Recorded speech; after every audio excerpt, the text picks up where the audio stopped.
सीधा चलते हैं भगवान राम की नगरी अयोध्या, जो इस वक्त लाखों दीपों से जगमगा रही है। तस्वीरें आपके सामने हैं। अभिषेक, क्या माहौल है वहां पर? दिव्य दृश्य जो हम यहां से देख पा रहे हैं तो हमारा रोम रोम खड़ा हो रहा है। वहां अभी आप वहां पर मौजूद हैं, बताइए क्या देख पा रहे हैं आप और कैसे जगमग हो रही है इस वक्त अयोध्या नगरी?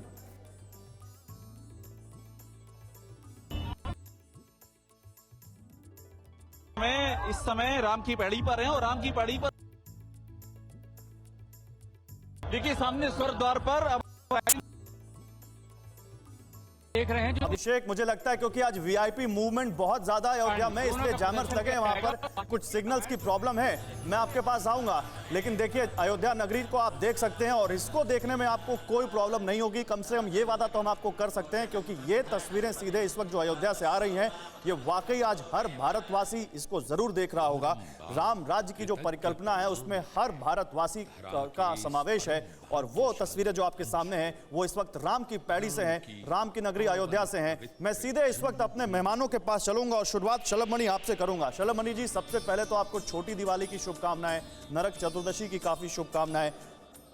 क्या आज इस मंच से जब योगी आदित्यनाथ बोल रहे थे, उन्होंने बताया कैसे राम भक्तों का सपना साकार हो रहा है उनकी सरकार में, मोदी जी की सरकार में एक भव्य राम मंदिर बनने की ओर अग्रसर है? क्या एक राजनीतिक संदेश भी दिया है बीजेपी ने आज अपने वोटर्स को कि देखो आने वाले 2022 में तुम्हें क्या करना है, जब वो बात करते हैं 30 साल पुरानी कार सेवकों पर गोली चलने की?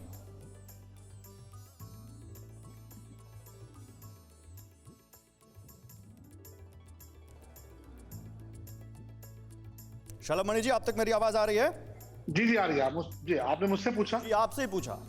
देखिए, मैं सिर्फ इतना कहना चाहूंगा, पहले तो आपके सभी दर्शकों को, इस पैनल पे जो लोग बैठे हैं, हमारे साथी प्रवक्ता जो भी हैं, सभी को दीपावली की बहुत शुभकामनाएं।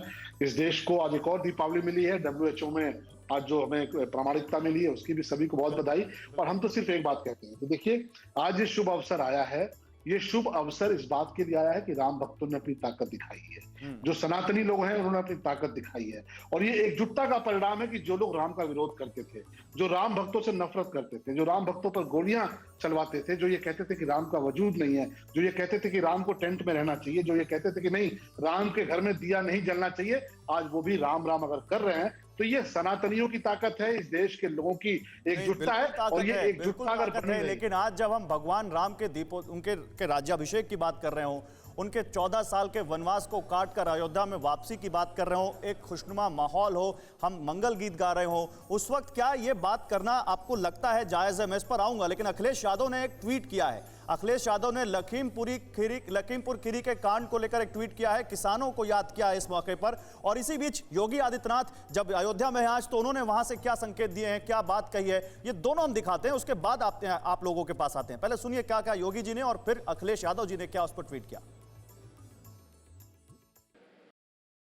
30 अक्टूबर 1990 और 2 नवंबर 1990 को इसी अयोध्या में राम भक्तों पर, राम कार सेवकों पर गोलियां चलाई गई थी। बर्बर लाठीचार्ज हो रहा था। तब जय श्री राम बोलना एक अपराध माना जाता था। तब राम मंदिर की बात बोलना अपने आप में एक अपराध होता था। लेकिन भाइयों बहनों, आपकी ताकत, लोकतंत्र की ताकत कितनी मजबूत होती है, आपने उसका एहसास कराया। और उस ताकत का एहसास है जो कल तक राम भक्तों पर आज से 31 वर्ष पहले गोलियां चला रहे थे, आज वो आपकी ताकत के सामने झुके हैं। अब लगता है कि अगर कुछ और वर्ष आप इसी प्रकार से ले चले तो अगली कार सेवा के लिए वे और उनकी पूरी खानदान लाइन पर खड़े होते हुए दिखाई देंगे।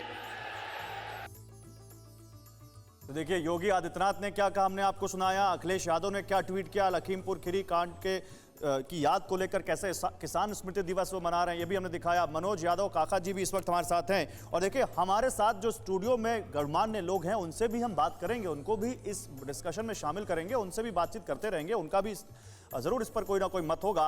लेकिन मनोज यादव काका जी, पहले तो योगी आदित्यनाथ का जो बयान है उस पर आपकी प्रतिक्रिया, और दूसरा आज अखिलेश यादव किसानों को याद कर रहे हैं, उनके स्मृति में किसान स्मृति दिवस मना रहे हैं, इसके पीछे क्या मकसद है?